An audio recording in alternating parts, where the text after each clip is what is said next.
Well, good morning, everyone. Wayne here with Sparks Family Homestead. I'm out here at the side of our home, and it is a very beautiful day here.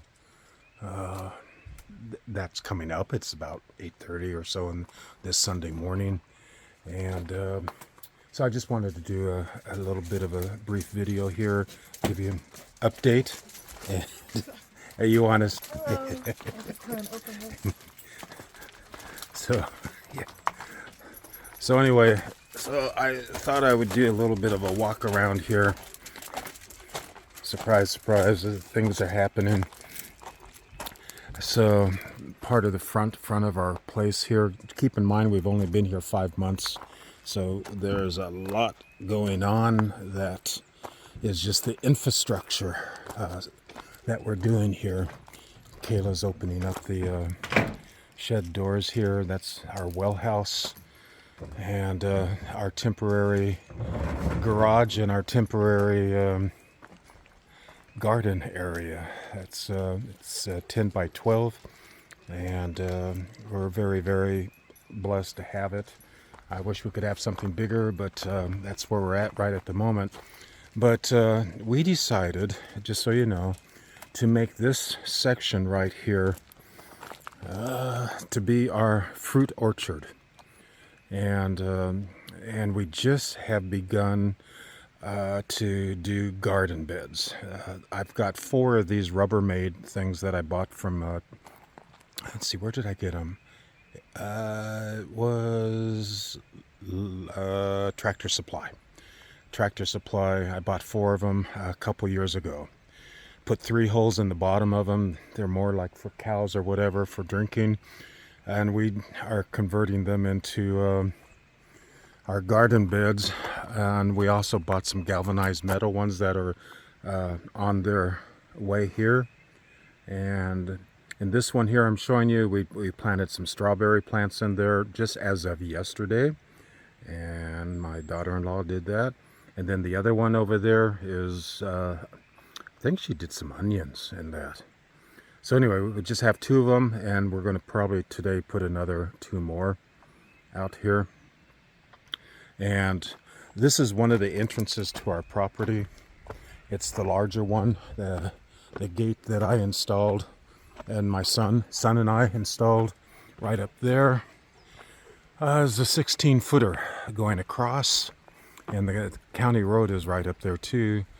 And so let me show you once again. I already did a brief video on our fruit trees, but I think we have 1, 2, 3, 4, 5, 6, 7 so far, and another one's on the way. This is the Montmorency cherry tree, and it's about ready to break out. Again, this is, what is today? March 16th or 17th.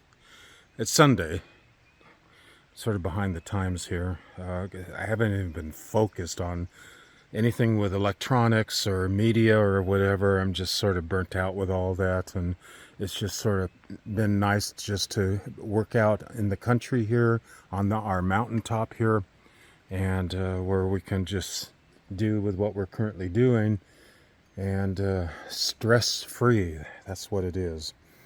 So anyway, we're excited about this Montmorency. It's a sweet tart cherry for pies and juice and things of that nature. And it looks like it's doing extremely well. I planted it about 2 weeks ago. And again, there's the, we just planted some baby strawberry plants in there. So there's quite a few in there. Hopefully they will grow. And I'll do an update on that when I see more life. This is the black,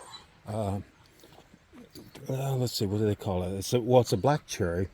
And forgive me, I'm just, oh, here it is. Am I still waking up, or I didn't have enough? Oh, Tartarian, yes. So we have a black Tartarian. It's just a stick. I got it from Amazon Prime. And wasn't cheap, and they're hard to come by, at least for our area here. So we have a regular black sweet cherry, which that is. And then we have right over there the Montmorency. And supposedly here in northeastern Tennessee, they will do very well. We're on a mountain, so it's a little bit different than where we used to live, that we moved from this past fall. This is the Bella Georgia peach tree. It did bloom already. It's a baby peach tree. Still got the $32 price tag thing on it. I don't know. It's we have these late Arctic blasts in the springtime, and normally it kills everything. But because we're on a mountain this time, and I've given up on trying to protect these trees. I just will allow nature to do its course. And so that was planted also the same time that we planted the Montmorency. So it's been in the ground for almost 2 weeks, and it's doing very well. As you can see, green is coming out on these little skinny branches. Okay, so here's the other garden bed. Yeah, and daughter-in-law planted onions in there, so we'll see what happens with that. By the way, the soil in these garden beds that we're creating here in the fruit orchard area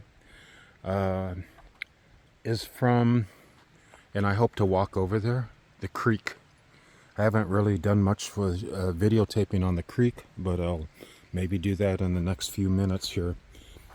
So here's another one of our trees that I planted, and this is the Apple Liberty. And I know for a fact that this should do very well here in northeastern Tennessee. Super excited about that. Okay, and that was planted in the past week. And keep in mind that I am not fertilizing any of these trees. I have once been told that when you plant something like this, do not fertilize it the first year, because it can be an overdone thing and it could kill it. And I don't know if that's true or not, but our soil is so rich. This property that we're on was raw land. There was never anybody that owned it. Well, it was previously owned, but nobody ever lived on it. So our home here and our family were the first on this almost 6 acres here. And believe me, 6 acres is more than enough for what we're doing here. And this baby tree right here was the most recent one. Just about 3 or 4 days ago, I planted this. And here is, and I'm just now seeing this. So you can see the tip right here. It is doing very well. It's an Arkansas black apple. And by the way, the Liberty and this black apple that I'm showing you are disease resistant. Where we used to live in Tusculum, near Tusculum University here in northeastern Tennessee, a lot of the fruit trees I planted were susceptible, especially the apple trees, especially the Granny Smith, the green apple used for pies. That thing was doing extremely well, and then blight hit it, and it was history. It's not disease resistant, and it was so sad. So here's another one, and this tree here is the Golden Delicious, and look at that. I've been told that the Golden Delicious is supposed to do very well in northeastern Tennessee also. So we have 3 apple trees: the Liberty, the black apple, and the Golden Delicious. And assuming that these trees will do very well, we're going to have more than enough apples here on the homestead to last us a lifetime, basically. That's why I'm planting them now. So hopefully I can enjoy it a little bit before with whatever. Anyway, guess what? My wife's favorite pear is the Asian pear. This is a Shinko, S-H-I-N-C-O, or K-O, excuse me, S-H-I-N-K-O. And I have ordered a pollinator, another Asian. You have to, this is not a self-pollinating pear tree. and it needs a companion, and I have ordered it, and it's Shazinski, something like that, and I'll go into that later on another video. But it will probably be planted right where Arkham, our German Shepherd, is, somewhere right in that area there. As I said, this is our fruit orchard. Now, we also have some maple trees here, and they are huge. I mean, this was all part of the original acreage prior. I mean, these trees are ancient, they're old, and they will leaf out and they will provide a lot of shade. But what we noticed last year, before our house was even put on the property, this is a hill that I'm standing on, and it slopes down to the house. You can sort of get a, I don't know if you can tell in the video or not, but sun will still come through, okay? Because I see that I'm already talking. I'm into 12 minutes, so I want to make this not too long. And as of yesterday, I finished putting in 8-foot circular treated posts here for our future vineyard. And so I went down almost 3 feet down, so they're a little bit more than 5 feet in height. But I'm not finished with them yet, but I did get them cemented in with a quick dry cement from Lowe's. And these are from our other house that I dug up because there was more than enough. And they are Muscadine, bronze Muscadine grapes. And so where the buckets are is where I'm going to dig holes and plant them, hopefully later this morning. And I've got 4 of them. And as you can tell, they're sort of elongated already. So all of this will be propped up on the future metal that lines that I'll put through on these 3 wooden posts. That's about 50 feet in length total, and these will grow on this. And I'm going to do another row with hopefully black, reddish Muscadine grapes. Muscadine grapes are a southern grape, since we're in the south, so to speak. Even though it's northeastern Tennessee, but they do still consider us being in the south. And these grapes grow extraordinarily well. They're very sweet, used for juice and all sorts of pies and with whatever. And I hope to be very successful here in our mini vineyard orchard. So I will be buying 3 more posts and be doing something similar to what I'm doing right there. Okay, so you saw a little bit of the fruit orchard, and also we're going to have a total eventually of 8 raised garden beds, and it will all be at least for this spring and summer, it will be in this section. If we discover that it's not the right place, we will do with what we need to do for next year. But okay, so now I'm going to take you to finalize here on a brief walk from the house. It's about 150 feet away is the creek that follows the entire perimeter of our acreage here. And we rented a tractor sit-down scenario, and we just cleared out a whole area here that we're going to have a future a future fire pit. We'll bring the picnic table over here, and this is just going to be such an awesome place to this spring and summer to sit down and be near the year-round flowing creek. And here we are. What do you think? Arkham, what in the world are you doing? You're crazy, dog. That's way too big of a stick. I'm not throwing that for you. You show off. You think you're some tough dude? God.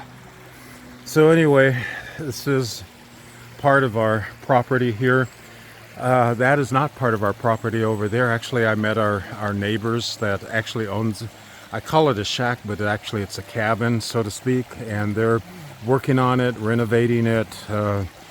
It's the person that once lived in that thing over there passed on, but he has a son, and the son is now the owner of the 9 acres over there that goes, their property goes up the mountain there in the back there.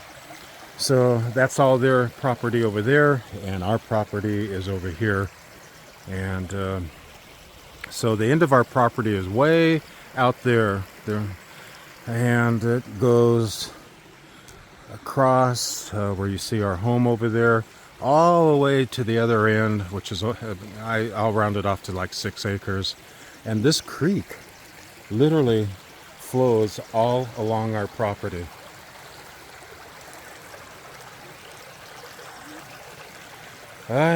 So I will end it here with a video part of the creek, and that's it for now, okay? And hey, take care and God bless. If you haven't subscribed, please do. I'm so sorry this is so late. I'm just the worst on videotaping because I'm focusing so much on the infrastructure. When we have decent weather and it's not pouring down rain or snowing or whatever, that's the time to get out here, and that's what's happening. And so I hope to be more proficient in doing more updates on videos. And so this is the latest, and so I'll end it here with showing the creek, and I'll see you on the next one, okay? Take care. Okay, bye-bye.